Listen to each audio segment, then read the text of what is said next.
স্পেনের president already বলে দিচ্ছে যে ইরানকে আক্রমণ করার জন্য বা এই যুদ্ধে কোনোভাবে অংশ নেওয়ার জন্য তাদের এয়ারবেসগুলো ব্যবহার হতে দিবে না।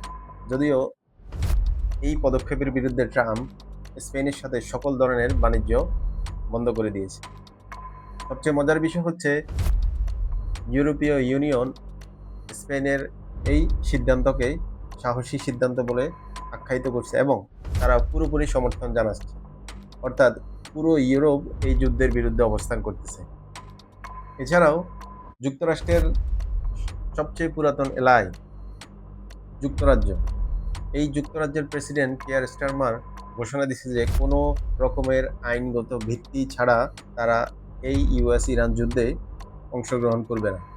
এবং পশ্চিমা বিশ্বের আরেক ক্ষমতাধর রাষ্ট্র ফ্রান্সের প্রেসিডেন্ট ইমানুয়েল ম্যাক্রো বলছে ইউএস যে ইউএস ইসরায়েল যে ইরানের যে যুদ্ধটা শুরু করছে এটা সম্পূর্ণ আন্তর্জাতিক আইনের লঙ্ঘন।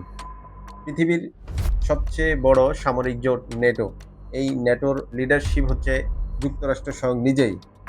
এই নেটো পর্যন্ত অপারগতা প্রকাশ করছে যে নেটো এই ইউএস ইরান যুদ্ধে সরাসরি কোনো রকমের হস্তক্ষেপ বা কোনো রকমের সহায়তা দিবে না।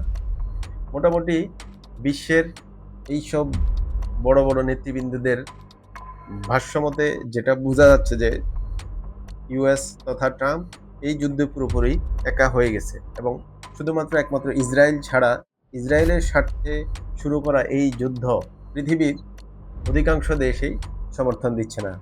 এর থেকে বোঝা গেল যে আপনি এখন অন্যায়ভাবে অবৈধভাবে একটা দেশের উপর আপনি ইনভেশন চালাবেন, সেটা অন্য দেশের নেতৃবৃন্দ আপনাকে চোখ বন্ধ করে সমর্থন দিবে, সেই সময় ফুরিয়ে আসছে।